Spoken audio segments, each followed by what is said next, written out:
Some jazz today, yes you gon' learn, you gon' learn, you gon' learn. It was just past 1, 2, 3 man with a 4, 5 step to the door like, oh my gosh, just throw that cash in a back bag, run around the back. Hey everybody, it's Liz from the Lemon Bowl. Vince from Irie Kitchen. And welcome to the Irie Lemon podcast. All right, guys, this is episode 39 of the Irie Lemon podcast. We are here with Liz, myself, and introduce yourself, please. I don't want to say your name wrong. Emily Richett. Emily Richett. Yes. Not Richett or Ricketts. I would go by any of those. I'll answer to any of them. I'm not that special. So, I don't know too much about you, but I'm excited for this episode. We kind of talked a little bit. You're Enneagram 3. I'm an Enneagram 3, so we connect on that. Liz gave me a little bit preference of what you do on a day-to-day basis, but I'd love to hear your story and what you're all about. So, guys, thank you for listening. For the previous episodes, we're excited to get back. This is our first guest back in studio. Woohoo! I actually forgot there was a camera there. Perfect! Just back that up so I can smile the whole time. No, you're good. I've actually heard that on a lot of podcasts. They're like, oh wait, we're on camera now. Because everyone was like used to pajamas from Zoom calls You know for a what while. felt really good? It was like shaking your hands. And Right. I feel so human I right know. now. I love it too. Yeah. So, Emily, for people that, I've been following you and we have a few mutual friends and we've spoken at different events together. So I have a bit of context on you, but I'm sure many of our listeners might not. So why don't you give us the 411 on Emily? All right. Well, I think the basic story is I came over to West Michigan, where you guys are based out of here, for college. And my senior year of college, I started an internship at the local Fox News station, which turned into my first job. So, and I really been working since I was like 15. There's that Enneagram 3, always like striving and working. I worked as a reporter for about 7.5 years. And I started out telling all the doom and gloom stories, the car accidents, the house fires. But I eventually carved out a really cool niche in the media industry. I was the first full-time feature reporter in this market. Ooh.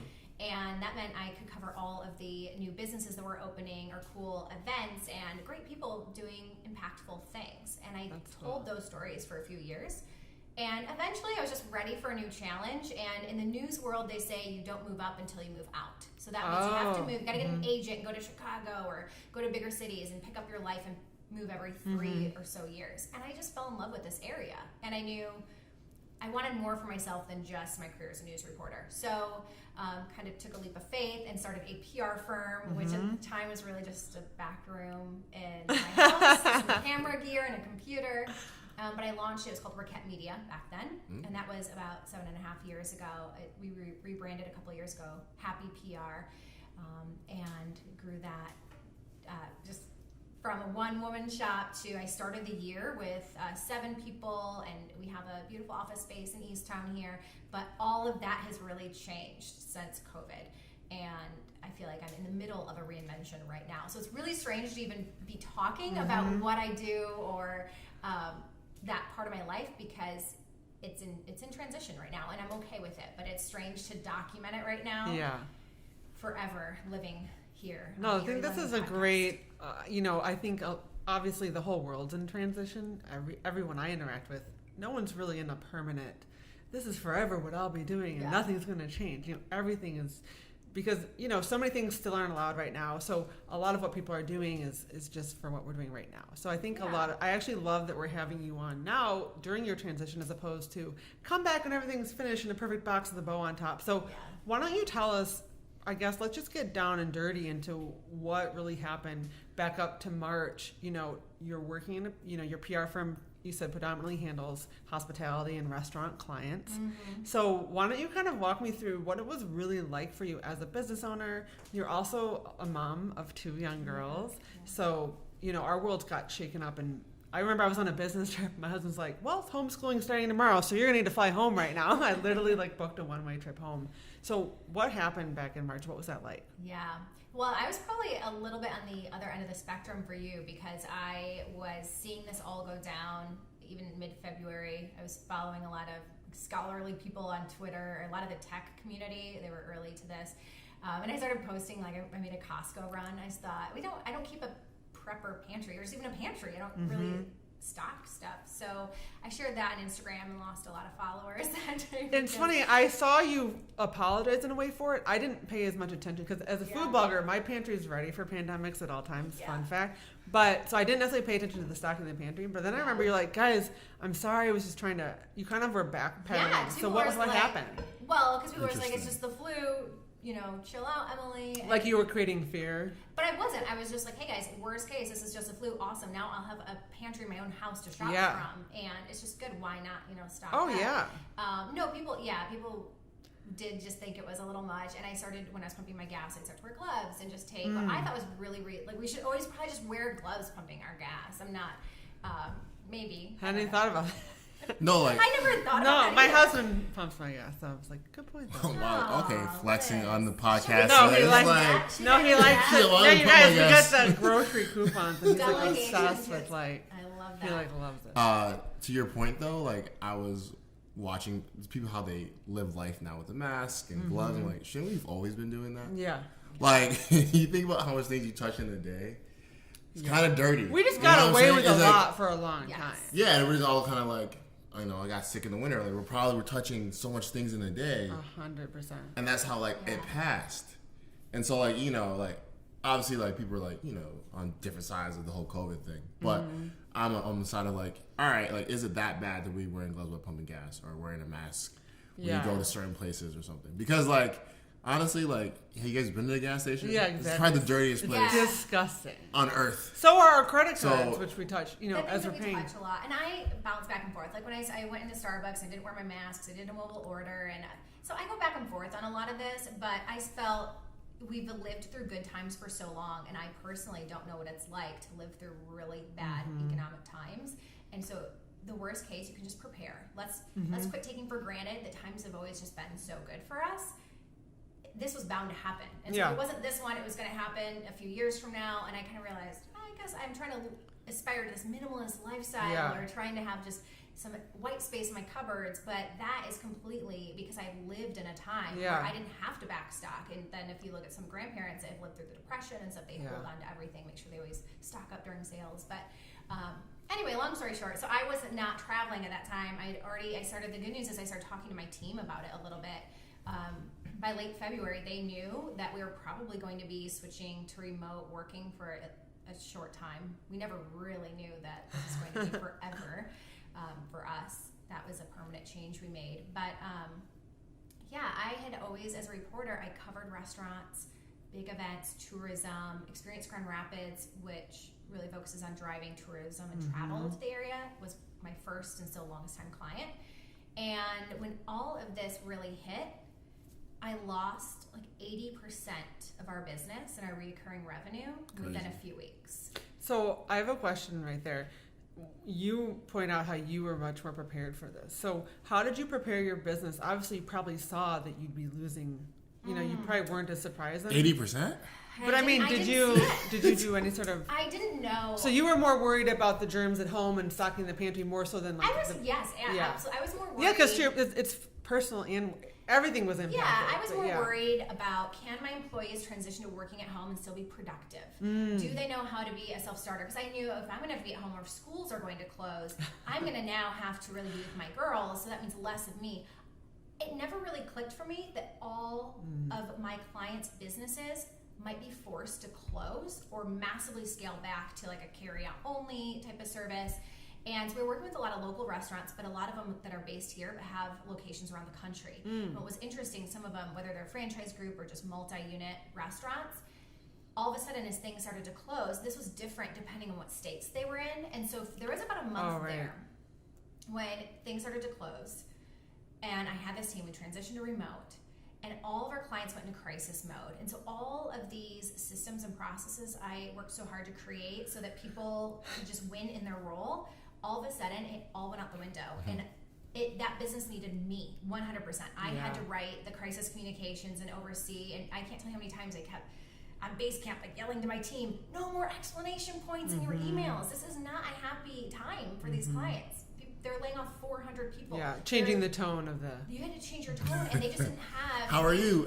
Right. Yeah, emails literally went out. Yeah. Good morning. No, I appreciate that because all of my clients are PR firms, and as Yeah. I was getting pitches as well, it was you know, it was weird. The pitches were not. They didn't make sense. To your point, they are generally bubbly and warm and happy, and it's like, hello, are you aware of what's happening? So that's really cool. Like I never thought about how, someone probably needs to tell those people to And I think stop. you only see it if like you are a business owner yourself. You see just how devastating things are becoming. Yeah. I could put myself in the business owner's shoes that is having to look at his business, and I knew these restaurants, they're going to have to lay off 400 people. Correct. There is no, we're all in this together. Yeah. No, a business is run by revenue and profitability. And then of course we had government aid come into play, but I could just see all this happen and realizing these are really heavy and scary times for a lot of people. That was one of the worst months of my life, just my mentality, because as a 3, I was striving so hard. So we basically started to serve those clients pro bono. They were in crisis. I built my business because of them. I wasn't about to like let them down because now they can't pay us. We were in the position to like help them get through it, to communicate to the public and to their employees about all these changes. So working for free basically, and then having to think, well, what's going to happen once they shut down for a while? And I can't plan that they're coming back. What's going to happen to my business? And I have this payroll. By then, I think it was like 5 others. I had a couple that were already naturally transitioning. And then my kids were at home all day, ages 3 and 5. So it was literally awful. And you don't have, which I know sounds really frivolous, but you no longer have any assistant. So like there's no one helping clean, there's no baby, there's no child care. You can't even drop your kids at the grandparents for 2 hours to work because you can't expose anybody. So you literally have no support, which as a business owner and mother, the reason we're able to do that is support. We're not doing it alone. But when that pandemic hit, we had to do everything on ourselves. Yeah. It's crazy. It's and a not lot. having any help. I mean, at the time, so I remember there were a couple things that helped me. I heard one of the business mentors that I have, Alex Sharfin, he did a podcast and he said, listen, the number one thing you need to accept right now is things are going to change. Your business isn't going to be what it was. And if you try to fight this and you're holding on to what was and you're thinking you'll get it back in a couple months, That's powerful. you're not. How was that as a 3? How was that? So I was in, and Alex is someone I really respect, and I'm in one of his programs. I was in a couple fast growth business mentorships. I was spending about $50K a year to be a part of these like masterminds, and that was one of them. And this is what's really interesting. That advice was really valuable to me. And I feel it like in my heart when I accepted it. And I woke up one morning and I removed all of our clients out of our base camp and our systems, our project management. I archived the projects once we'd gotten them through where they needed to be. And I told my team, I said, guys, I've archived that. We are moving forward. We are not, if they can come back, awesome. Let's plan on the fact they are not. Yeah. And here's the reality. And I made a financial spreadsheet and I showed them, here's where we're at. Here's what we're going to be. Let's recognize this massive loss of the income that we had planned on. When you're a business and you have a payroll and you have rent and overhead, you need to be able to project 6-12 months out. And so I just laid it all out for them. And I said, we are no longer going to talk about these clients every morning, because my team was still like holding on to, oh, I saw so-and-so posted this on social media. Maybe we can help them in this way. I was like, we need to now move on and shift. That was so helpful in embracing that. But then that work, the internal work of letting go of everything I had, worked so hard for, continued to the point I'm not driven at all for the fast growth. So I hopped out of those masterminds. One, I could no longer afford them. My business it no longer made sense to be in that atmosphere. Those are some pricey masterminds. But the really fast forward outside of that terrible month and a half where I feel like I was the worst mom I'd ever been. I did a lot of yelling. There was a lot of TV. Probably the worst leader I had been too, because I was frustrated that my team couldn't keep up with what was required of them, but they didn't know. That wasn't their job to understand the context of how to reframe your wording and how to navigate this time of crisis. And I was probably a terrible wife during that time, and I had so much constraint going on. And for the first time, I realized it was my opportunity to let go of everything I'd been building and to recognize maybe it wasn't what I ever wanted in the first place. And deep. I'm still there. I've lived my entire life putting all my value and worth into my accomplishments. And then within 1 month, the world said, guess what? You aren't that special, and took away what I had thrown all my value in. And then I was like left with like, nothing. This is like nothing. So who am I? And it was really sad to me. I couldn't answer that definitively. Like I couldn't say that I was a great mom and these are my values. And if you stripped away all my striving, I felt like I had a lot of growth to do. And so I kind of set onto a personal growth journey from there, which is like a month and a half ago. So this is I love that. It's not like Are you gonna be striving for personal growth now? Is that your new? I want to get better and better on the personal growth side of things. Yeah, because we were talking about before we were recording how Vince, you said that you only listen to business podcasts, right? Yeah. Yeah.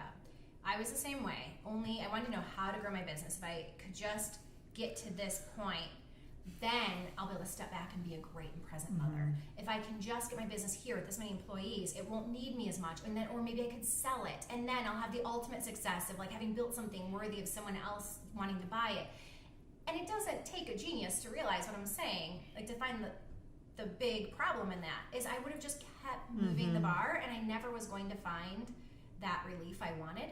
So heading into the year, I think you and I talked about this, Liz, I felt a burden of there's this massive train. And on the train, imagine like each part of the train, the weight of it was like the payroll, the monthly expenses, the livelihoods that depend on these jobs you've created, the clients, small clients. It doesn't matter if they're paying us $1,000 a month. If they're small, they need that $1,000 a month to do good work. They need that $1,000 a month to make a positive impact on their business. So they have a lot of skin in the game.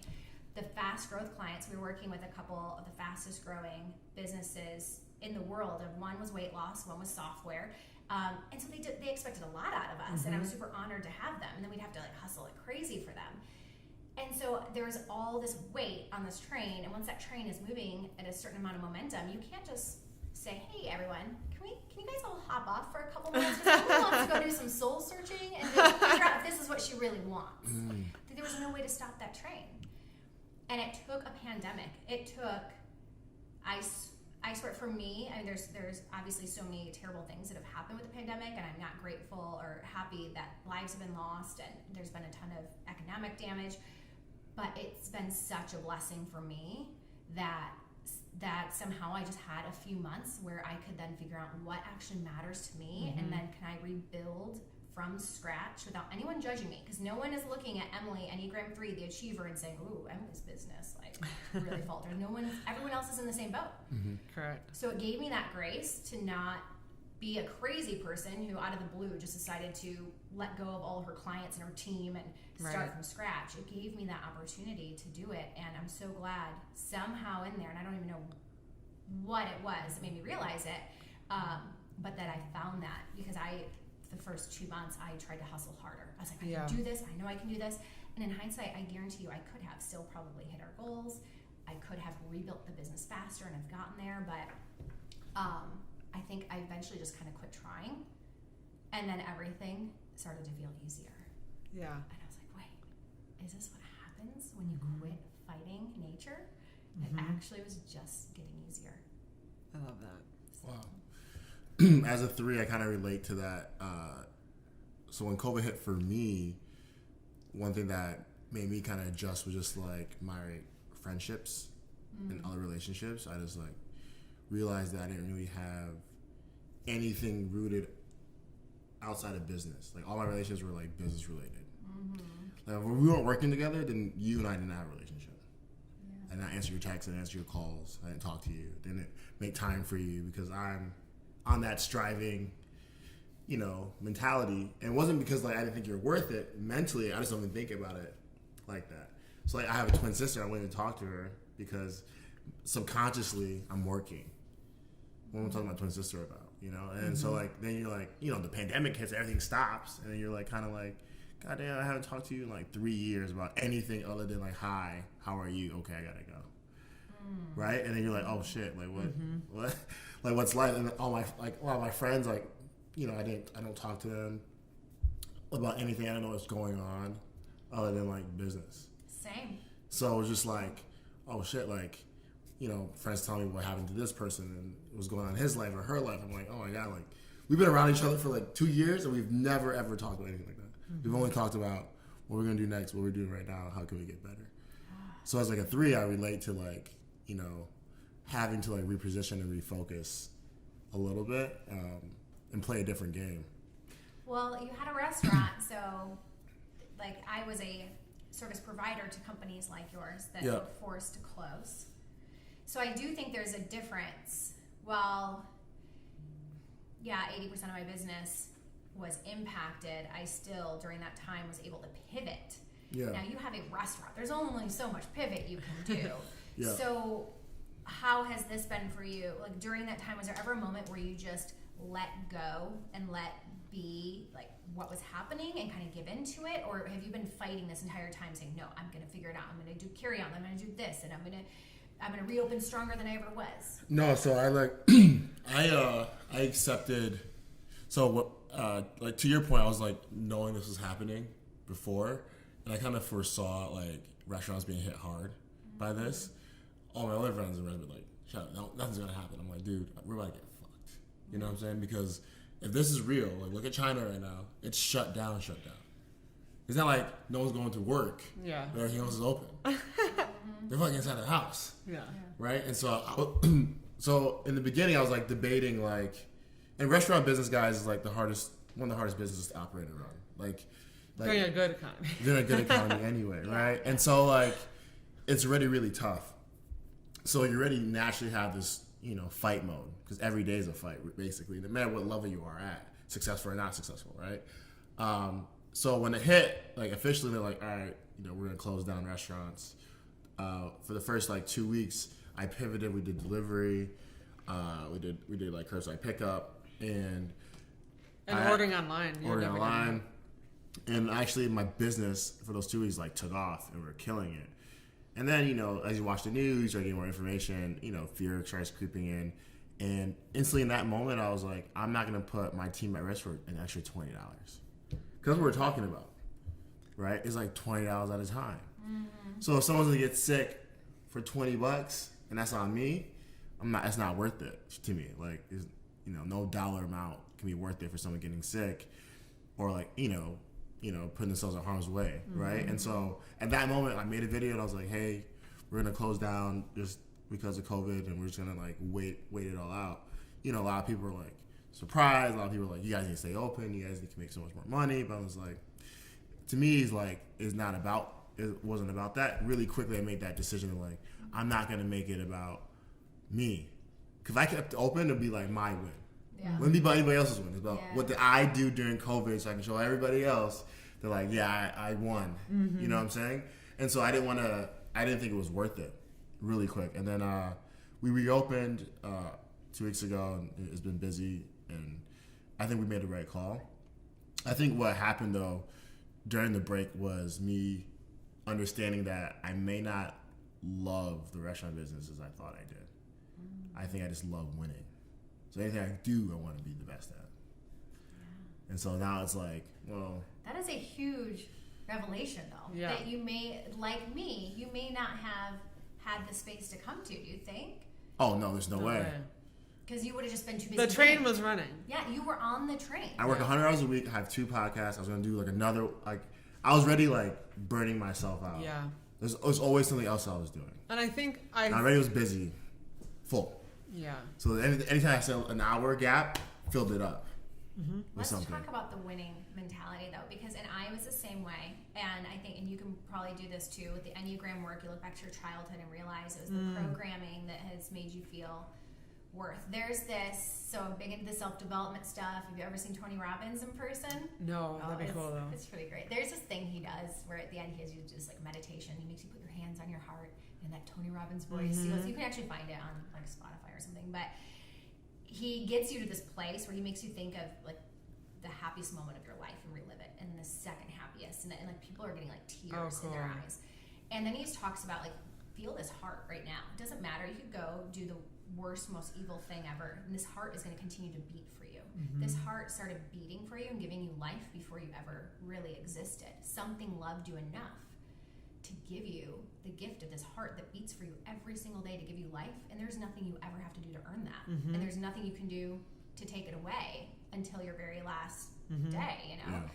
And that, I remember just like that connecting, that clicking all of a sudden. And I'm so like, it's so cliche. Yeah. I'm in the Tony Robbins audience. Like, oh, tears, I should have Totally. If you watch his Netflix documentary. Yeah. No, I think It's just I like did that. watch that. That was. Yeah, it's just like that. But I think for 3 especially though, that was probably really super powerful. And it made me realize, so during all this, it just became so clear to me that I was putting my own life values were all in things I couldn't control. We can't control if we're always winning. We try to. As Enneagram 3s. Oh yeah. You manufacture living- any win you can get. Yeah, you we know. are living a life where we are valuing things we can't control. And it never dawned on me, and I'm embarrassed to say this that it's taken me this long, and for this reason, I never truly stopped to consider my personal values. And when I did, I realized most of them were things I can't control. Right. And they were the wrong things.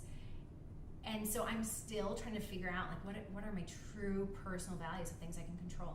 Well, one thing you can control, which we've talked about, is you said you're getting a lot more joy of just being present with your little girls, and typically you didn't work from home.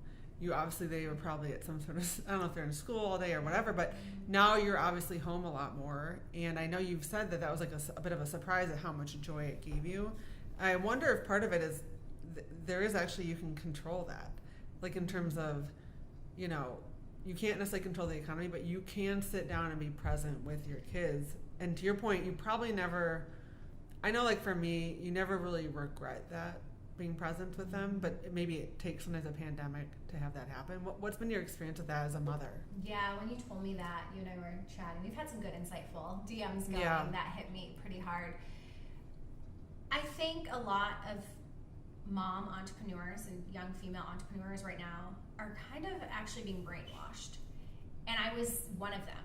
We're being brainwashed into thinking, and I said probably a lot of them are people like me, that I was the first in my family to go to college, first generation college student. My dad worked in one of the steel mill plants south of Detroit, worked a very hard laboring job his entire life, and my mom started cleaning hospitals and worked her way up into the surgery room as a surgical supply tech. And I look at all the sacrifice they made and the hard work they did, and I put it on me to be like, well, I'm the first to go to college, and I'm the first to start a business, and I can make money easier. I get to sit with my Starbucks in my ergonomic chair, and I can just make money by using my mind, and that's a gift that neither of my parents had, right? So true. And I was brainwashed to think, though, then that was my duty, and I should continue it at all costs. And that here's where the brainwashing comes in of these great authors, and I love like Glennon Doyle and Mel Robbins. They're all beautiful authors and women that give great inspiration. But someone I admire recently posted one of their quotes about how, like as a mom, it's not our duty to like give up our lives for our children. Instead, we should show them how to fully like live by continuing and pursuing our goals and our dreams. And that actually struck me as I was like, wait, I think this is being misinterpreted. Yeah. Because I actually think, our children don't need a stressed out, frantic mom that is feeling frustrated because she can't be working and she's with them, right? They also don't need a mom who's out there striving and succeeding. What they need is just a present, grateful mom. Yeah.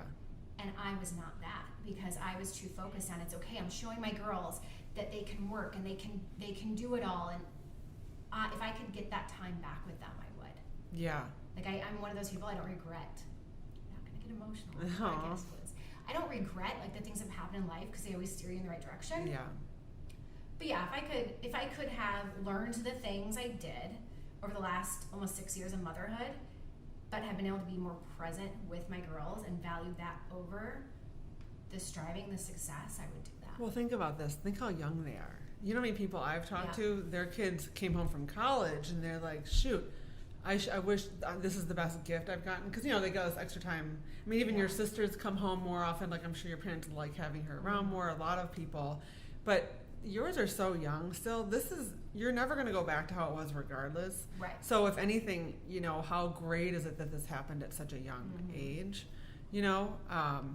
I think that's, and obviously the mom guilt thing is just something that I honestly think that mom guilt exists in perpetuity regardless of what end of the spectrum you're on. So in my family, I come from a lot of stay-at-home moms. I'm like third generation college, first female entrepreneur though.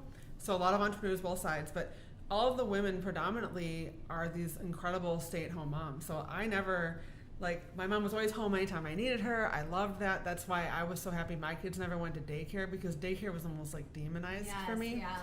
And I went into a daycare once and I was like, it just felt not good. So I almost have had to like tell myself it's okay to work, which is crazy, because none of the women really worked in my family, and that was the preferred thing. And to your point, there is no better thing you can be doing in your life than just being present with your kids. But I think that the mom guilt is just, it's around all the time, endlessly. It's almost like it must be there for a reason, to help us stay in some sort of like middle point, because I also know a lot of people that I think they did put their dreams on hold, and then that came out in different ways that manifested in negative ways. So it's like that balance. Well, I think so. We had kind of different ends of the spectrum on that, and you're right. It needs to be in the more in the middle. And what it is that your children shouldn't see you put your dreams on hold. They should see you doing things that fire you up and light you up, and things that really bring you joy.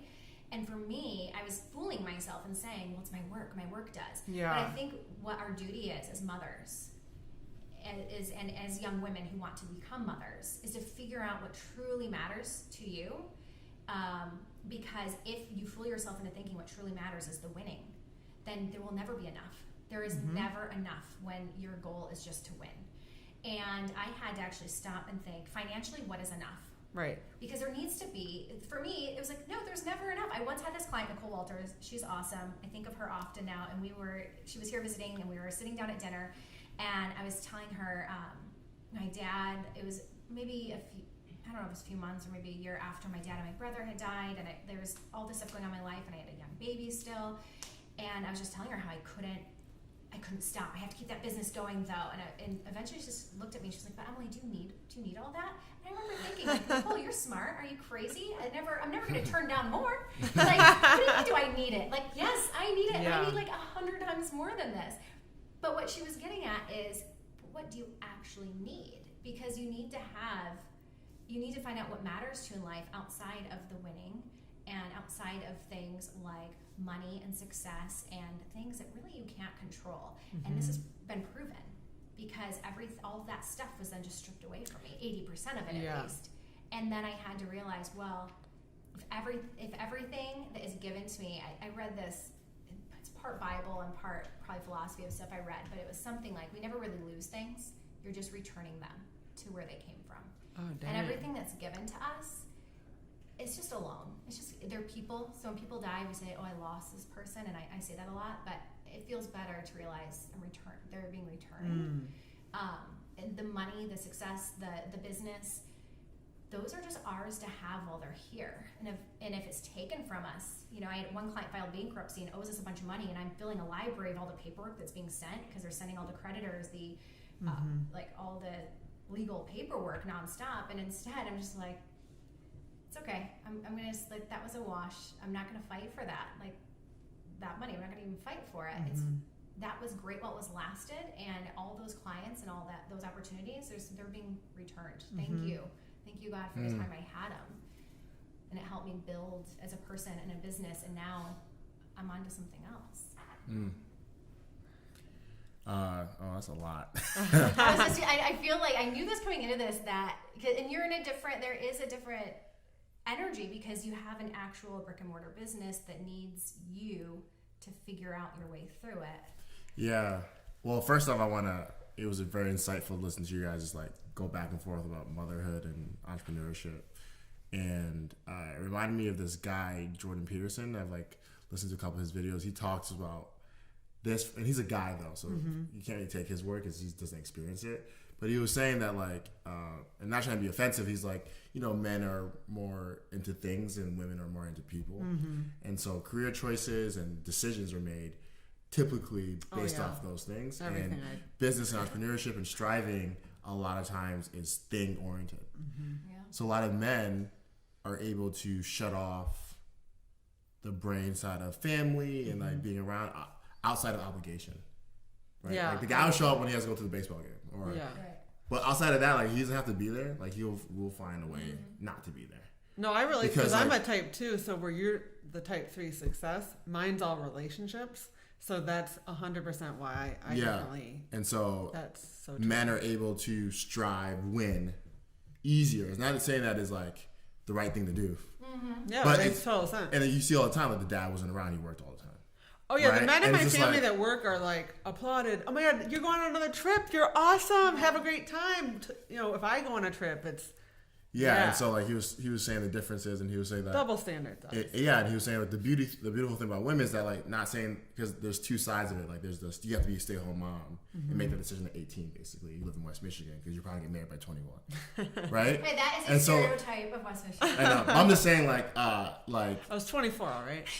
okay, still very young, and then you have to make that call of like who you're gonna be. That is young as I say that And now. I'm like, That's no, it's from super. these rights. Yeah, it's like super young, and then so, and I have seen a lot of my friends. I'm like, and a lot of guy friends that like don't want their wife to work, strictly out of that's because how my grandpa did it. That's how my dad did it, and I'm like, well, you can't like take away her dreams, bro. Like I'm sure that she loves to like want to be your wife and build a family with you, but if she wants to go build something, she should. But to your point, Jordan says like there's a point where women can bear children, and he was like, I think the correct strategy is like from whenever age until you decide to have children, like go build something, and if it's too much or you got to step back, at least you got that itch out versus them pushing your dreams away, play this role and then be like you're saying like be resentful or like and then like have to play that game. And so as entrepreneurs, I think that's a DNA thing that you just want to win and you like business, and then being a type 3 on top of it. Thing like you put your worth in it because Liz has a 3 wing, so she's an entrepreneur, but she's a type 2, and she loves to win too. But I can see her that she has that like, okay, I win so I can like do this with my family. Literally. Yeah. And I just win just to win. Yeah. Like I that's became a it. travel blogger so we could go on trips Yeah. for work and have Yeah. it was work, but it was just like experiences as a family. Like I think the 2 wing 3 is like one of my favorite type of people, and my friend Emily is that. Oh, too. is she? I was like, oh, I That love makes sense. it's an inverse of me, Yeah. but I'm working on that.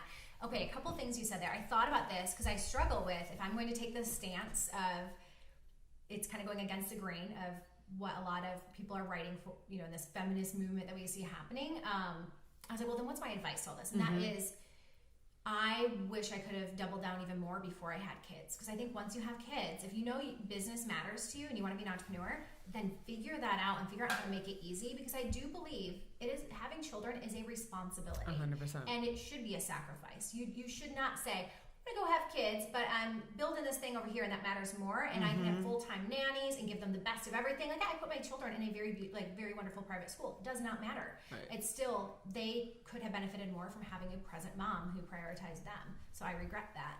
And I can learn from that mistake. And I also think, Vince, when you were saying just that entire conversation you had, I think it's okay to recognize that it can get unhealthy when a woman, especially a mom, leans too far into her masculine side or masculine energy. And that's what happens when I lean too far into business. And I think it's so unpopular to say right now, and it's going to upset a lot of people. But yes, women can bear children. And there's probably a reason there's a reason, I think, in their divine nature that women are the caretakers, the nurturers, and mothers, and they have the children.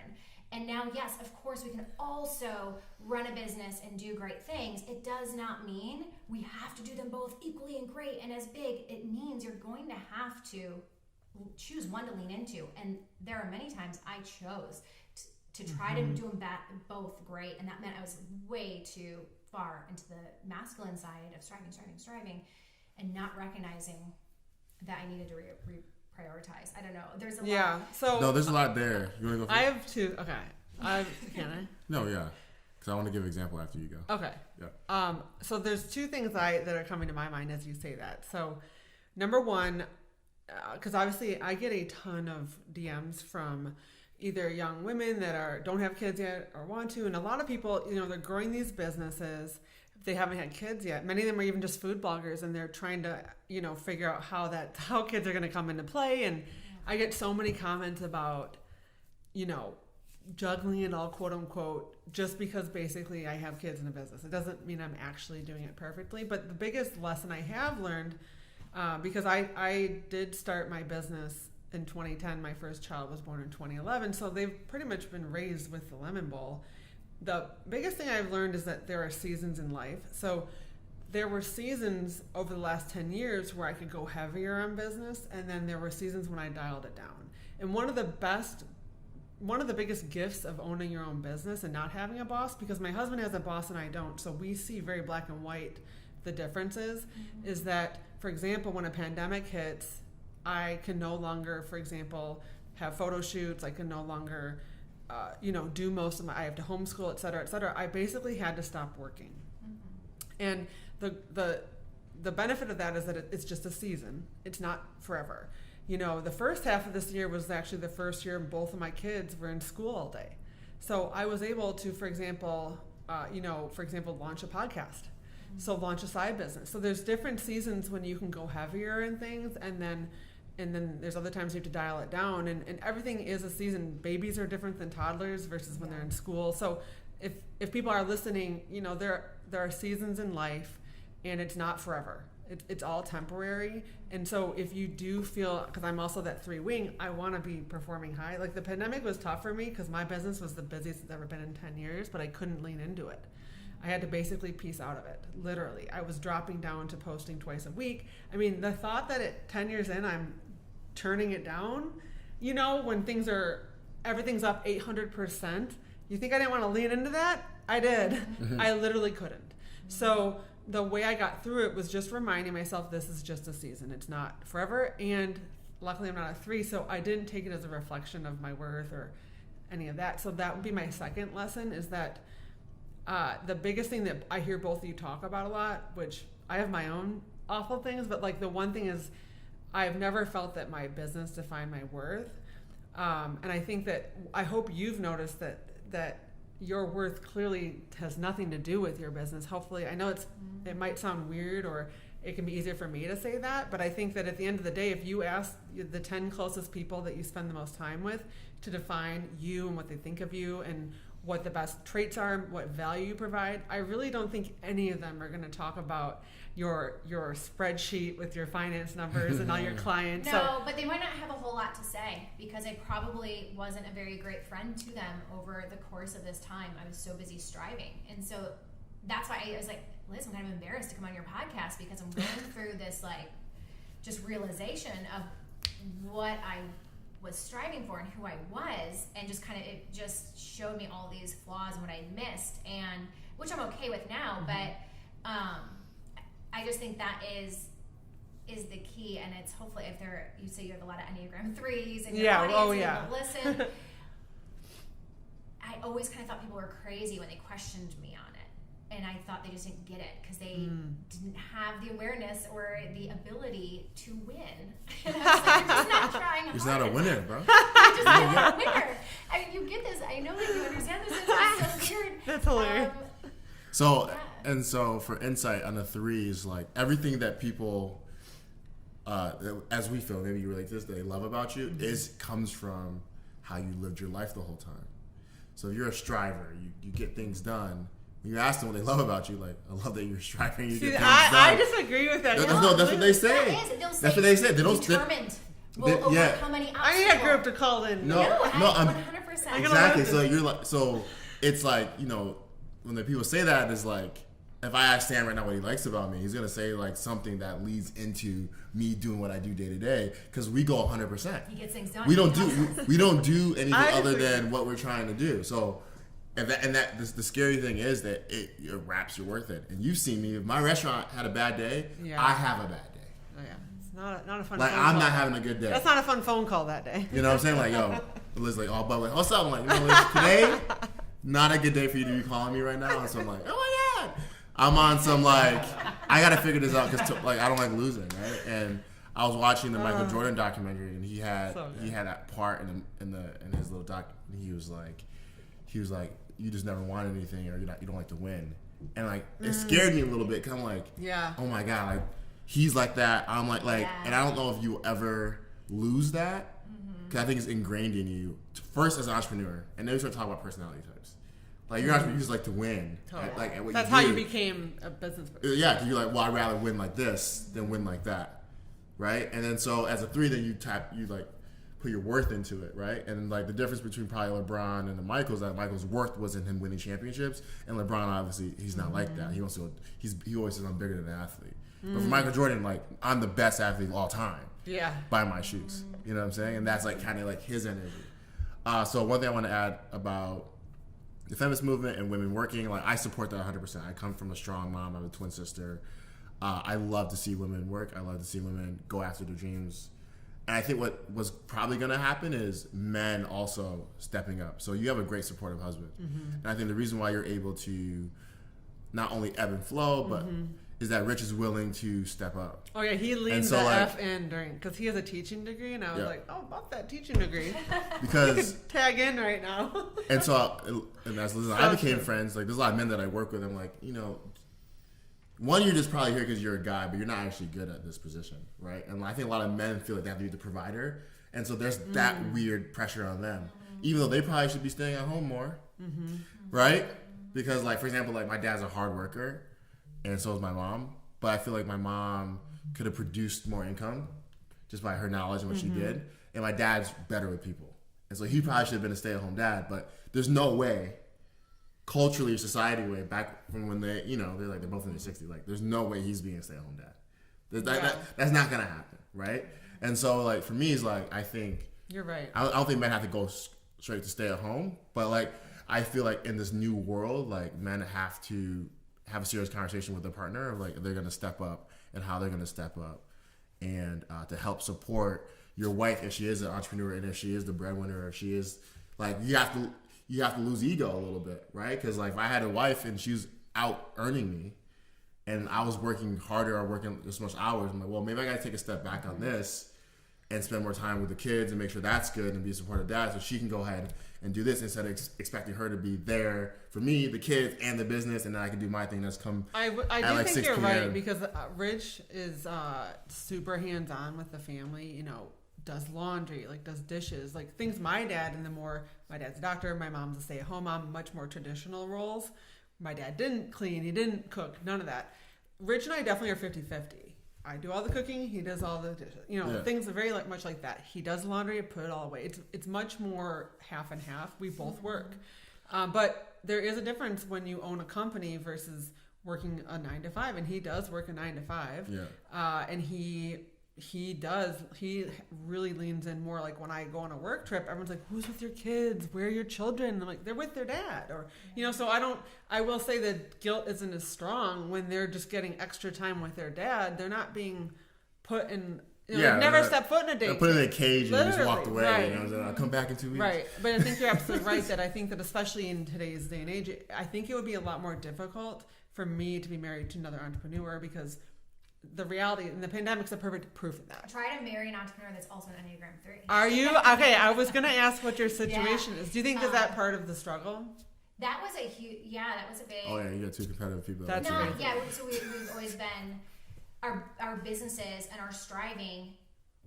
Probably brought you together as well. Brought us together at the beginning, but then we're always like, it's always equal. Like your business doesn't, no, but I need that time, and so we struggled a lot. I think there was a lot of challenge in that, especially as we became parents. That's real though. That's hard. But like you, we're 50-50 in life and all the things that we do. But I actually think, and I've recognized, and a lot of people will maybe not agree with this, and I don't even know if I've talked to my husband about this, but I do think a marriage, it helps when the mom or the woman is the one that is able to prioritize the well-being of the children, taking care of the home, and isn't on an equal footing of my career matters just as much as yours. That is a very, very hard way to raise a family. 100%. And I don't know what the answer is, but I know it's not that now. And I know it feels right to prioritize my family first and my business second. And I don't know that it's always, I used to fool myself. I would never tell you, oh, my family's second, my business is first. No. But through my actions, I was fooling myself into thinking, well, my business provides for my family. It pays for the school I'm able to send my girls to, and I was fooling myself into thinking it was for my family. My girls are seeing that you can be anything and do anything. In reality, I think I was stuck on a train that was hard to jump off. And so, Well, my family's going to love this episode, because my family is, for day one, they're like, you know, live on less means, you take less, like they don't need as much. They need their mother more than anything else. Which what I found is that I had a calling so strong. As much I like wanted to be the stay-at-home mom that did, like in theory I knew the value of it. I don't define myself as success or worth. Maybe coming from a really wealthy doctor, I never had that scarcity of money mindset. Literally, I just DNA is strong. I'm like third generation of entrepreneurs on both sides. I couldn't deny it. Like I couldn't stop it. And it's so interesting because I think you're absolutely right that you can't. The whole thing about can't have it all, there's no such thing as balance. Like at the end of the day, something's going to break. So talk to me about, obviously something broke.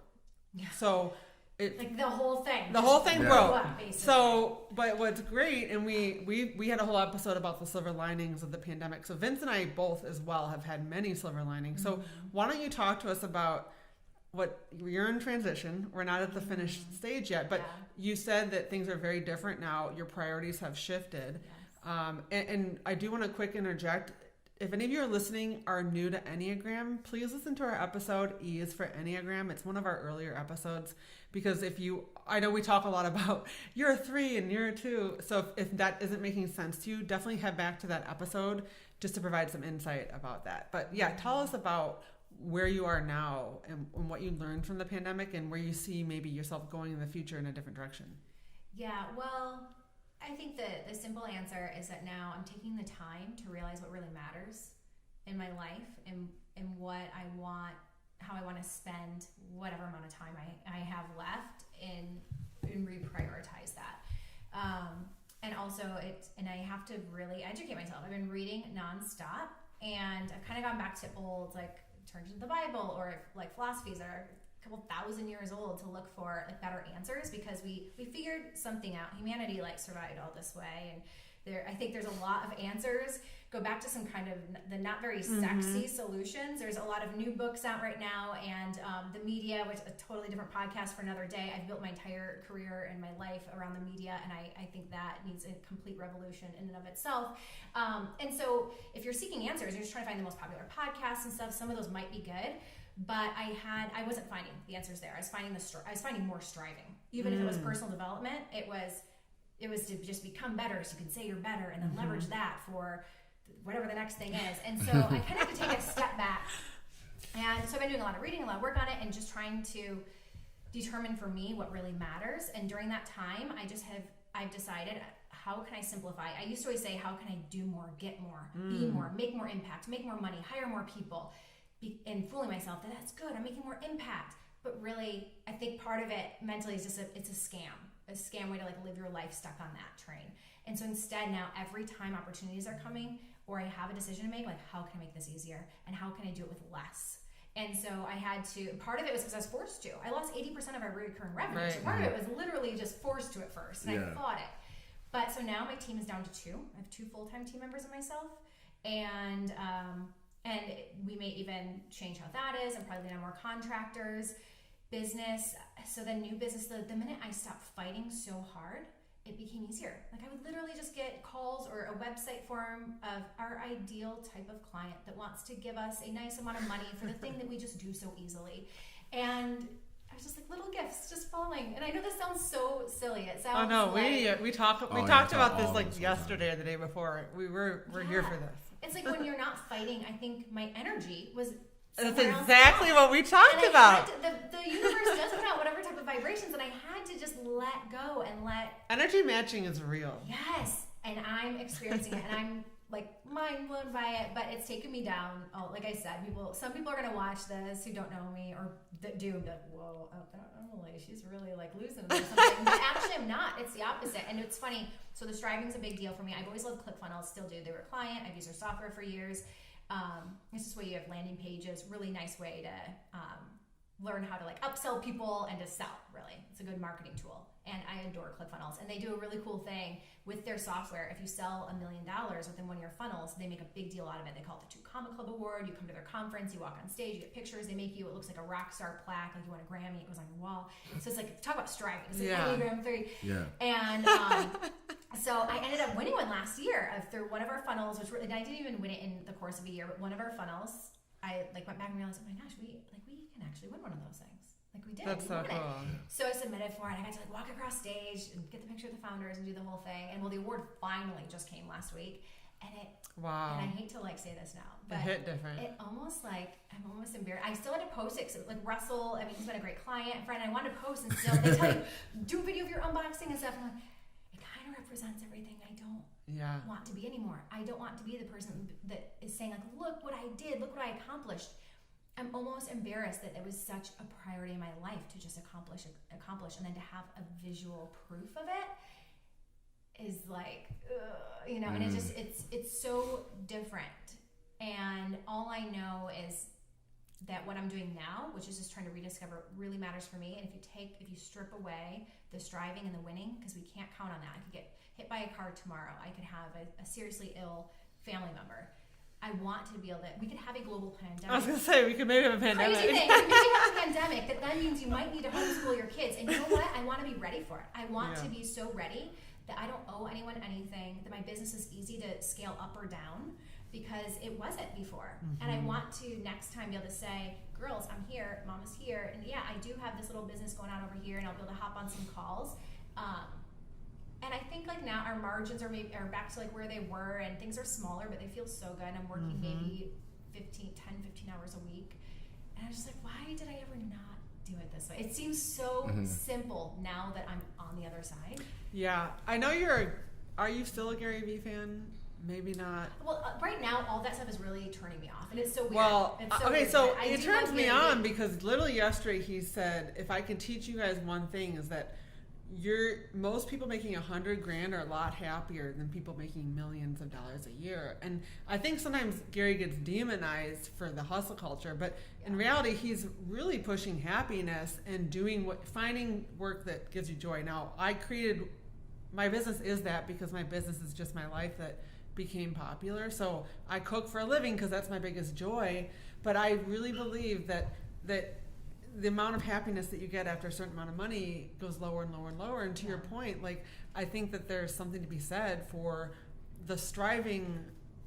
At some point, you don't need to keep striving. No, but it is an addiction. Like, and Vince, I think you know this, you mentioned this.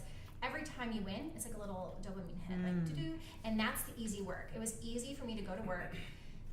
I could like close a 6-figure type of account for the course of a year and help a big business solve great issues, and I'd feel so like, wow, this is my zone. And then I'd have to go home and I'd have like witching hour with a crying nursing baby, and a husband that's then also like, oh, I haven't been home. And that, I was like, okay, well, this is hard and I don't know how to win. And when I do win, no one's giving me like a ching in my bank account or any pat on the back. And this is like the long-term play over here. So I'm like, I'm gonna go back over here where people give me pats on the back. Like when babies don't even, like, a baby can't like tell you anything for a long time. Investment You're like, I hope he loves me because can't talk. Yeah, doing these like sometimes mind-numbing, slow Legos, whatever, that doesn't pay off right away. That's what it is. Hard. The quick payoff versus the long range payoff. No one is going to pat your back for reading your child 18 books every night when they want, and when you're tired yourself. Yeah. No one is. 3 songs. You don't earn more money. I don't know why I started with 3 songs. Yeah. So I can't get out of it. You don't get any praise. Yeah. But that is like a long-term payoff of what actually matters. So I will say, so it's been a couple years that I felt something was off, and I can go back and look at even like reviews or meetings I had with team members where I was trying to say like, I want you to eventually be able to do all of this, because in my mind I was like, I want to have my ideal day. I do. So I would say, if you have to get tactical, map out, imagine the universe is magical. You have no obligations or nothing. What is your ideal day? How many hours are you working? When do you work out? How do you work out? How much time do you spend with your family? How much time is for you to do whatever the things are that you like to do and be alone? What do your meals look like? Where are you eating them and how? Like, it's so specific. And I started doing this about 2 years ago. And I would do it and be like, well, I'm screwed because this will never happen. Like, I was like, what's alone time? Because I haven't been alone in months. How many times do you want to travel? But you have to do it. And it felt stupid. And I also I'm a very private person, so I hate putting things in writing. So I'm always afraid if I die tomorrow, someone's going to find my dang journals, right? She wanted to get a pedicure every week. Yes, you got to get over it. Be honest. And you might not see the work, it took me like 2 years. And then back was like in February, March, when I was really at a low point. One night, like I couldn't even sleep. And in the middle of the night, I like laid out a notebook and I just wrote down everything, one page, stress. Every little thing that was stressing me out. From the way one of our daughters was constantly nagging to, like, I would just list out everything to stress of, like, what will payroll look like in 3 months? Like, big things, little things. The next page, all the things that make me happy. And I had to remind myself when my daughters, when I can make them belly laugh or giggle, when I get a 5-minute actual conversation with my husband that's not interrupted, and I just listed all the things. Yes, having big clients that are happy with the work we do. I listed it all out. And then on the next page, I just put, what are all the things I could do right now to like drop the stress level and up the happy things? And you get crazy. Like, I could just quit. I could just quit my business tomorrow. I have to pay off this. Like, you just list all your crazy things. And then the 4th page is, what will I do? And I go through and I circle the realistic ones and I map out a plan. And you do that every month. And what's crazy is you can look back and see the things that used to stress you out, like, no longer exist slowly. The things that make you happy, and it kind of shifted. I don't know that any of that would have actually worked for me had it not been a universal force 100%. With COVID. And slow down. So, yeah, wow. Silver linings abound, I suppose. Yeah. One more, I have another point. So, you said happiness because Gary says it, and I agree with that. And obviously, you're like, I'm around you a lot. You're very happy, right? And so, and you also said about the scam of all these like self-help books, but you said something after that, like what works for me. So anyone that's listening, I think how you get these things to work for you is like you have to know what you want. And I think in modern times, like no one actually knows what they want.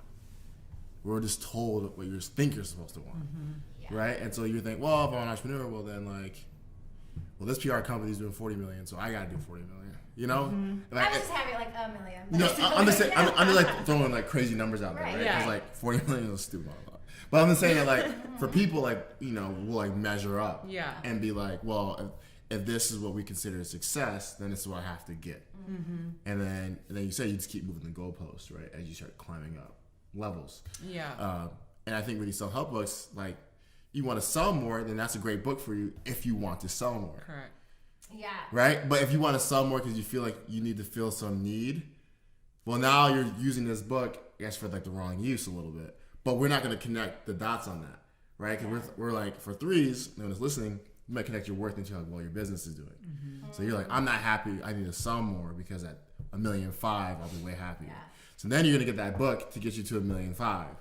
Right, and then you get to $1.5 million, you're like, fuck, well, maybe 2.7, and that'll make me. Do you feel seen a little bit? That'll make me like even happier, right? And then you're like, well, fuck, god damn it, like I don't think I want more sales. Like, you hacked my brain. Here, this is so funny. You can look back at my Instagram and see when this happened. When COVID first started hitting, I got the book Brendan Bouchard, which I saw him speak at Funnel Hacking Live.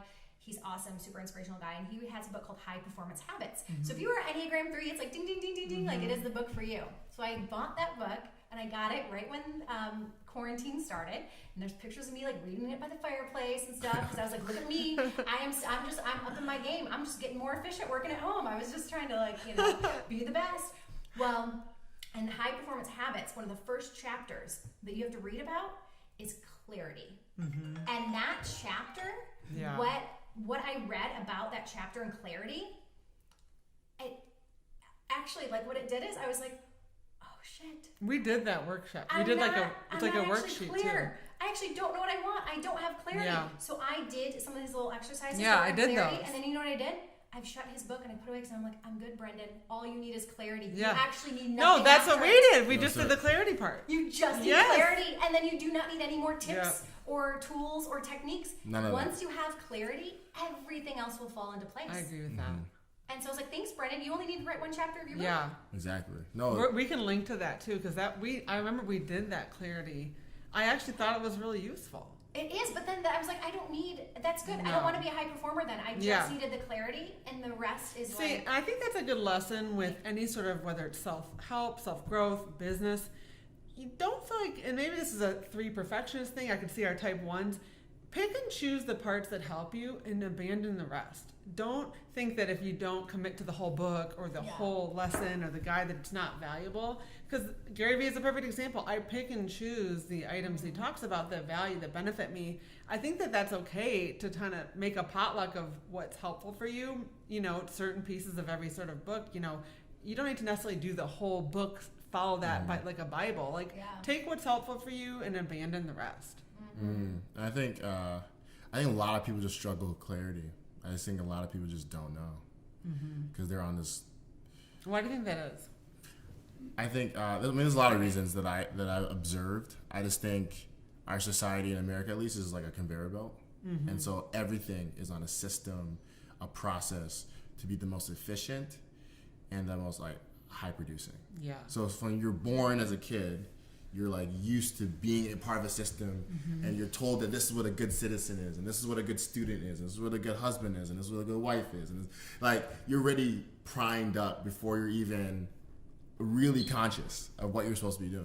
Like, you talk to a 13-year-old right now, they're like, what college do you want to go to? You're putting all this like pressure. What do you want to be when you grow up?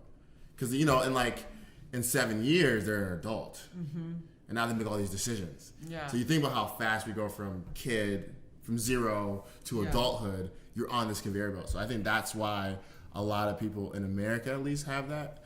Yeah, I'm Jamaican, and I have so I've seen how other people live. Totally. And so a lot of my American friends don't understand that that's not how the world works. That's how America's world works. Which is not. I'm not demonizing it. I'm not against capitalism. Well, I'm It doesn't for mean it. that's the only way. It's not the only way. Like there's people who like don't live that way. Like, there's people like that. Like is it Italy or Spain? Like they take breaks during the day. They take naps. The siesta Like, in the middle of the day. Yeah, like so this like Genius 20-hour idea. work week or like whatever you're trying to like live up to. Like if you don't like that, like that's not the only way to do things. Yeah. And so I think that's why we're all in this like kind of rat race. And then I think currently it's been hot to like have a business or do your own thing. And so I think what's happening too is that you get a lot of people who like aren't that 100%, who are trying to live up to it. Correct. And it's just like, well, if you don't like genuinely enjoy it, then you probably shouldn't be doing it. Right. Right. And so like for me, it's like I said earlier, like I don't love the restaurant business. I love to win. I love business. And so like that's why I'm in it. That's it. And also like I wanted my dad to have a restaurant before he went out, and like I'm gonna help my mom do her thing before she goes out. Then I'm gonna do all my shit after, right? And so for me, it's just like I made that decision though, you know, because I like want to do it like this. I feel when I run into people, I'm just like, you don't really know, and I'm not like getting at you like you should know, you need to like go read this book, and you need to stop everything. It's more of like that's scary. Yeah. Like I don't know 100%, but I know at least a little bit. Yeah. Right, like I think it's always changing and evolving. Right. You don't make a decision at 24 and then like that's what you're gonna do for the rest of your life. I just feel like you just kind of look 6 months ahead, a year ahead. But a lot of people just kind of live life, I feel like, aimlessly, and they just kind of, you say, more reactive. Yeah. And it's just like, well, that's very scary to me because one, you make left instead of right, and you're reactive the whole time. That can lead you down a path of unhappiness and uncertainty. So I think a lot of people, I don't know how to gain clarity. Like I just think people should slow down. Slowing down is the biggest. And I think like for example, the pandemic, like I gained clarity on friendships, and I finally rested, and I wasn't trying to do a billion things while in quarantine. You didn't keep your restaurant open just because you were supposed to do it. That's right? huge for an Enneagram 3. Huge! Yeah. You made, I mean, that is just a really impressive, intentional decision you made. And for people who aren't an Enneagram 3, they don't realize how big that was. To add to you, I agree 100% with everything you said about why clarity is so hard to get. Not only do I think it's just part of our human journey throughout all of our entire life, none of us really understand why we're here and this purpose, and we're spinning on this little, dot in the universe. But I'll say, and it's an unpopular opinion, and I haven't even hashed out my feelings on it very well, but why not just throw it on a podcast that gets promoted to thousands of people? I think of a reason why we struggle with it more now than people have in the past, or why we have a lot of the issues that we have now. I think a big part of it, the vehicles that are supportive of the demise, this kind of the clarity demise, we'll call it, is our media and social media. 100%. I really, and this is coming from someone who's built my livelihood has been the media. I think many people put too much. They're being told what to believe and what matters, and it's the wrong things. It's the things that the media is telling them that matters. That what they see on social media is what matters, and they're spending more time consuming those things than taking the time to go inside, to be quiet, to realize what really matters. And I really hope there's just some big kind of revolution of all of the way we get our information. Yeah, at the end of the day, we all buffer a lot, and a lot of what we buffer is our feelings. I know as a type 2, we spend so much time helping others, and then we're like, wait, what do we need? So I've been really trying to like slow down to actually figure out what I need, what I'm feeling, what I need. And I know threes are feeling, sometimes you're staying so productive and busy to avoid your feelings. And I think that, again, you won't find clarity, especially if you don't even know how you feel and what you need. And I think that when we're on social media, it's just another buffer. Just like overworking is a buffer, over drinking, overeating. There's so many buffers to avoid slowing down, taking stock. Vince talks about this all the time. Slowing down, taking stock of what you need, what you really feel, what you really want. Not, for me, it's like not worrying about what everybody else needs, but what do I really want? Or it could be, what should I be doing? Let me go through my Instagram and see what all these other girls are doing, or you know what I mean? And it's just really looking inward, which is harder to do when there's so many ways to escape. Yeah, and it's scary for a lot of people. And to not share. I think that's why that was another reason I struggled even coming on this podcast. Is it's been hard as someone who's always been a reporter and I'm an online marketer. And what you learn is learn the information and then you share it. Learn, just be like this influencer world. And Liz, you and I talked a bit about that on my podcast. Truly important things, you should be okay with experiencing them, sitting with them, not sharing them for the sake of being vulnerable and hopping on that, and that's something. And I talked to this comedian, Adam Caton Holland. I saw him right before all this stuff shut down. He was a Laugh Fest show, and his comedy, he calls it tragedy comedy, because it's all revolves around when his sister committed suicide. And he amazingly takes you from tears to laughter, but we talked about it a lot on my podcast, and it's taken me, with the tragedies I had in life, like 5+ years, to ever really talk about them. And I think now, though, you see people, they go through a divorce, or they lost somebody, or they had a health scare, and they're already like putting out blog posts and podcasts and publishing articles. And sometimes I think it's okay, and I don't know who needs to hear this, but it's okay to go through things or to learn things and just keep it to yourself for a while. It's actually okay to do that. It doesn't mean that you're not growing. You don't have to share it to mean that you're making progress. You don't need the affirmation of other people letting you know you're on the right track for a while. So, and I struggle with that because my whole business is media and social media, and so part of me, like, I'd love to just delete everything. That's the next thing I'd like to hit pause on. But it's that balance. It's just trying to figure it out. Wow. And if you feel that way, that might be an indication that's because I've never felt that, but that's probably why I inadvertently built a business around social media. I've never felt pressure to share, or like something I didn't want to share. So that might be. You share recipes and like happy, and you are, like Vince said, you are just a happy person. You're just naturally that way. You're not. Like you built a brand about who you are. Yeah, you built your DNA. A brand about who you are from the get-go. Yeah. And so imagine you trying to be something you weren't the whole time. And having to backtrack on that. Because I kind of did that. I started out with good intentions. Is that like the shape-shifting of the three, you think? Like feeling like you need to present yourself this way on this? Yeah. That's a big part of it. Yeah, I think, like, I don't know for you, but for me it's just about winning, period. Yeah. So you become shallow a little bit. Yeah, but if you not a little bit, a lot. When I don't talk to anybody about anything other than like what I'm trying to do. I'm instantly unengaged a lot of times if the conversation goes outside of what I'm trying to do. Instantly, like, not really into that conversation. Like, I'm like, well, I have more of like, I don't have any value, I don't have anything to say. So now I'm just like kind of just like completely zoned out. I've learned I have to like sprinkle it in. Which is not great. What if you had to be surrounded by people who did not care or give any F's about your success and your striving, and you also gave no F's about impressing them? And I think if you were around them long enough, because I'll tell you, I was most proud when I had these clients, husband-wife team under the age of 30. They were doing $30 million plus a year. They had the fastest growing weight loss business. Russell Brunson is like just turned 40. His business is $150 million a year now or something crazy. Like, and the more I was surrounded by that too. Well, talk about now the bar set. I'm like, oh, I'm just over here with my little agency. And so I was constantly trying to strive bigger, and I never could have caught up to nor do I even want to. But I think too, who you surround yourself with, that matters, because then you're constantly like, let me show you how I can win for you. And then I was getting the dopamine of like valuing my work, and it was just, which nothing against fast growth businesses, but I switched my whole model to only serve fast growth businesses, because I was like, look how great I am, I can like be at their level. Yeah, that's like such a rat race. So then you switch it to then being around people, and they're not impressed by your your vanity metrics and they just want like, can you help me? Literally. Awesome, thanks, let's hug it out. And that takes away, it's a blow at first to the ego, but I do think you adjust. I don't know. And I don't know, it's so hard. I think you're onto something. I get what you're saying, yeah. Because a lot of people like ask me, and probably because you probably start off young too, just doing what you want to do, and they always ask like, why you do or how. I'm like, dude, like, well, the first thing, like, let's talk about grace. I feel like there's a guy upstairs who's like, make everything happen for me. Like, people ask like, how you and Liz became friends. I'm like I wish I could sit and like, yo, I saw Liz, I made this plan, and I got it done. To me, that's a win. Yeah. Like I won that. Like I won that. Yeah, that was me. That's not what happened. You know what I'm saying? And like restaurant with 19, like I just made right decisions, I guess.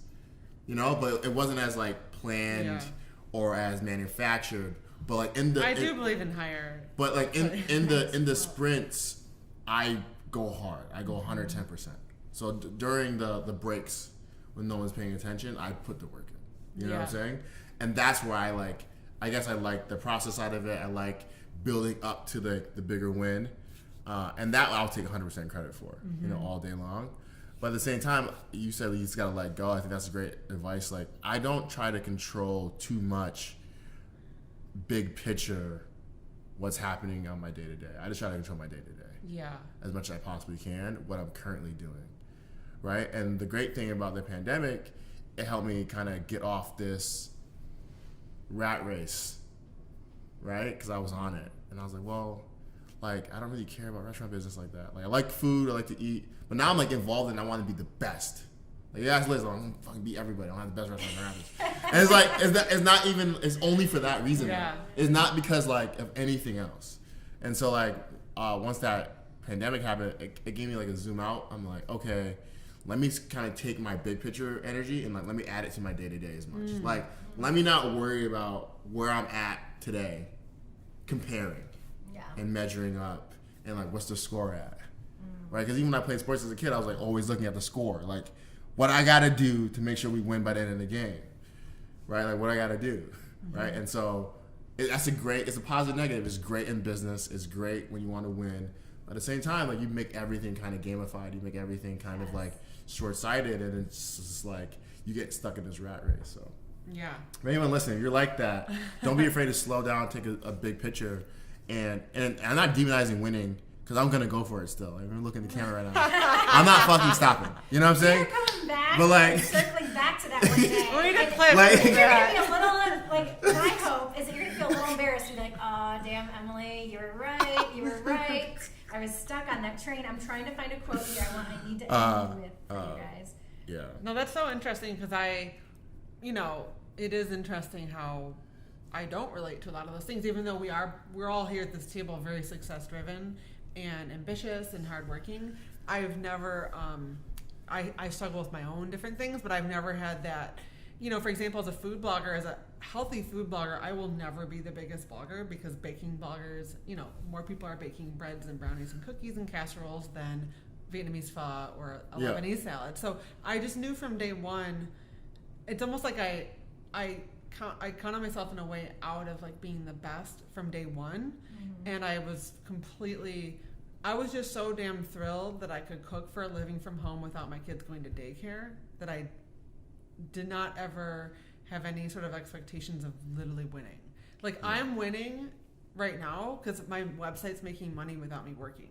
And it could be $10 and I'd be like, holy shit, I can't believe this is happening. The motivation behind you starting your business is so different from us. Yeah. That's the motivation. What is that? So what is the difference? Winning. Okay. So why did I was probably like, I just love to cook, I can't stop. No, And it became a business. Yeah, you turned that's why I always said I learned a lot from you because you might agree with this. I feel like you built your life like brick by brick, right? You're like, well, I like to cook and I'm gonna make a blog and I'm like, right? And I feel like a lot of people who are like success driven or winning driven, like you end up with a ship, like you acquired the ship. Like you didn't spend time building the small ship and then building it bigger and bigger. You went, what I gotta do to get the yacht. Yeah. And now you have the yacht. Yeah. And everyone knows that, hey, you have a boat. It's a lot of fucking money to run a boat, right? Right. So now you're like, well, this is leaking, and this is not going great. And then the person may not have a bigger yacht than you, but they seem happy. Family, everyone's hanging out, everyone's partying at their boat. Like, I have the bigger boat. Why is no one at my boat? I want to be on the family boat. Right? Yeah, you have the family boat, and you're doing your thing. It's like, it's your boat and your happiness. And so I think I was fortunate being raised by parents like that, where I have both. So I know when to kind of like stop a little bit. That's true. I knew what I wanted and went for it, and I really could care less what everybody else is doing because I didn't want that. I didn't want to make them. I don't eat baked goods. Yeah, like if you didn't get laid off, you always joke that Lil probably wouldn't have happened. If we didn't struggle to get like, pregnant, I would have never started. Liz, I've never had a job. Yeah, thing. Totally. Like it's only been this thing for me. Yeah. And what I've learned from you though is not making it so much about winning every single day, and not so much like trying to push the needle forward or things that I, like to your point that I can't control. It's about creating a life. And so I've learned from you to be like take a step back, and it is a weird position for me not to be as like aggressive. Yeah. I'm just more like, okay, like I still want to win though. I haven't lost that. But it's more of like it's okay if I lose thing. When I was searching my Instagram, and I should have. I'm going to send this to you, but it's a Tom Bilyeu quote, and he posted it on Instagram. Tom Bilyeu is awesome. He created, was it Cliff Bar or what? No, I totally got that wrong. It wasn't Cliff. It's I know who you're talking about. The energy bar.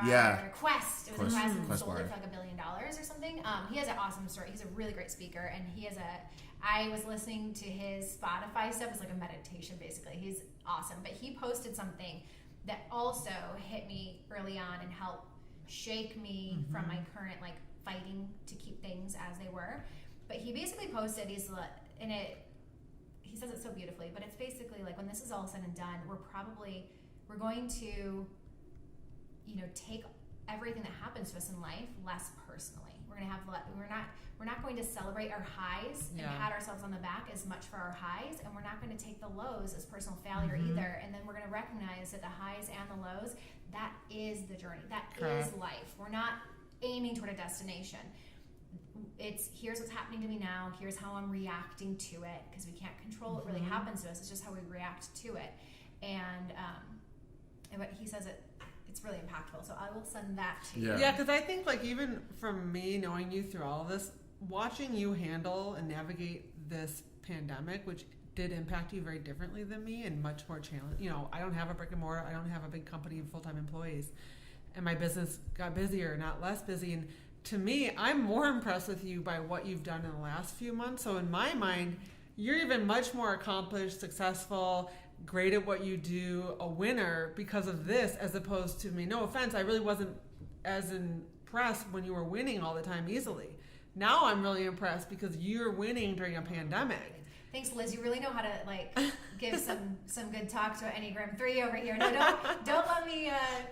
That's the other thing though, is I don't want to now turn your obstacle into your success. And I've lost all motivation now to I don't even know what to do on my podcast. 'Cause like the last thing I want now is like a pat on the back for surviving through this pandemic and being enlightened on the other end. You threes can't handle compliments, can you? It's so weird. true. I do feel like I just need to go lock myself in a cave for a couple months. Isn't it? So I we definitely need time by ourselves 100%. Yeah. No, but like I think like part of the 3 thing or whatever, like winner, like you can't help but win. It's in your DNA. Like you can't stop it. But I think here's what the obsession part of it. Are you trying to stop it? Like yes, the obsession. I believe we need to fight that natural urge. It's like desires you shouldn't have. We of course we want to sit around and eat chocolate cake all day if we could.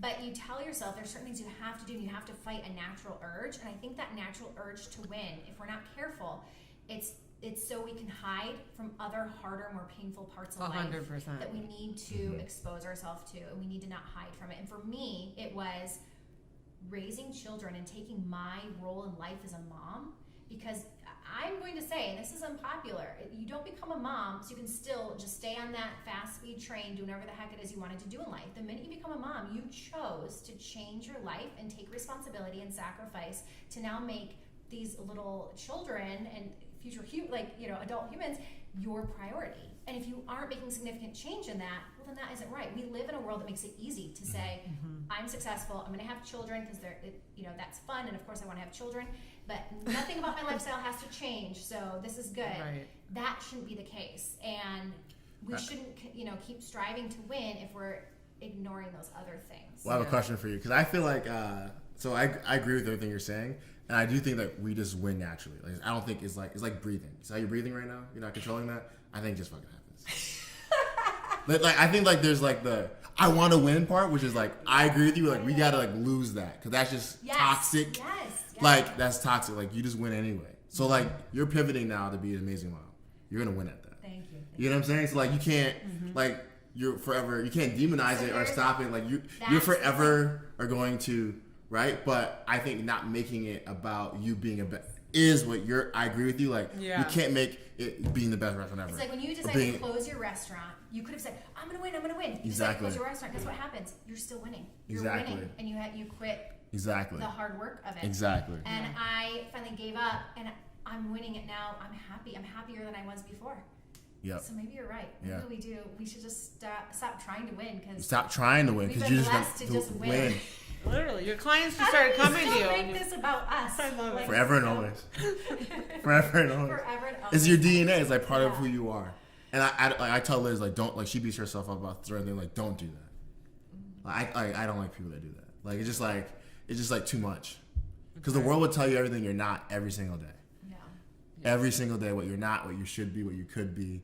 The last thing you need is yourself reminding you every single moment of, like, and like, I feel like as winners, like, I don't want to demonize that, but I don't want it to only be the thing, right? And creating a weird culture, because like, you guys been around me. Sometimes I can probably be a little aggressive about things, right? You? So like, No. and I think that's like, and I probably I can dim that down because it's not that serious, Yeah. right? You are actually really chill, and then you get really passionate. But and I appreciate that, because I'm the same way. Sometimes I don't have to be alone. Here and like, Yeah. it's like a lion, Yeah. You ate 3 months ago, you're good, and you see a little gazelle, and you're like, sorry, that's it for you. Like, you shouldn't have walked this way today. I just had an Irie Lemon therapy session. I love it. And that felt so great. I hope I don't get a huge bill in the mail. You might. You might. Vince is. I'm pivoting. Restaurant's been closed. Restaurant's been closed. Which, congrats. Liz was throwing out your GoFundMe when things happened, and finally I sat down one night and had to like get out my computer and a credit card. I just can't do things on the phone. I was like, of course I gotta support Vince. Like, my $30 or whatever. Like, and over 6 figures. Yeah. Holy cow. Yeah. Shout out to Liz by getting all her friends to support. Yeah, I do have a free wing. I heard that Liz got you to like, you know what? I have to support Vince, because like, Liz be throwing him on the stories every single day. Well, no, but that is how I knew. Yeah. So for me, my media, I've kind of quit turning to. I love our local media. Our local people are great, but I get more of. I mean, shout out to you guys. What Thank matters? you. Of course, don't want to hate on our local media. But I follow people that share things about the world or local that align with what I think or people I care about, and that is how because I can wake up, just boom, there it is. I don't wake up and boom, there's the news. But you were like my news station that day, and that's why you. I got you, Vince. Don't worry. Thank you. So. I'll make a joke, but after the podcast, I'm not gonna say it on about that. But now that you're reopened, I eat free indefinitely, right? It's the new. I'm free indefinitely. Liz eats free. Like, kids eat free. Liz eats free now. Just the banana dish. You won't give me any. I'm not gonna lose that. It's just the plantains. No, Liz can eat free anytime she wants. Definitely won't give me free plantains. Let's just make that clear. No, you can get free plantains you want. I got you. All right. So, do you have any closing thoughts for us? This has been wonderful. No, this has been so. This Such has a good been episode. So nice. Thank you for interviewing me at my most vulnerable time. I'm very proud of you for not canceling. I'm Because that's not us on 3 like of you. I know. We're not good. I truly wanted to present. I honestly wanted to have like my quotes and Liz. I went through hell, but I figured it out, and let me show you what it looks like now. But see, how helpful is that actually? Not really. We're all in this, and let's be real, guys. We're on this bus for a minute. I will tell you, nothing's certain. I don't know what my life will look like in a year, and what my business will look like. I have no idea. And I think if anyone else is struggling right now, just realize it's okay. Mm-hmm. Yeah. And I think if you can give into that and recognize what's the worst case scenario, you're going to be taken care of in life. Mm-hmm. There is a higher power, like you had mentioned, that we talked about.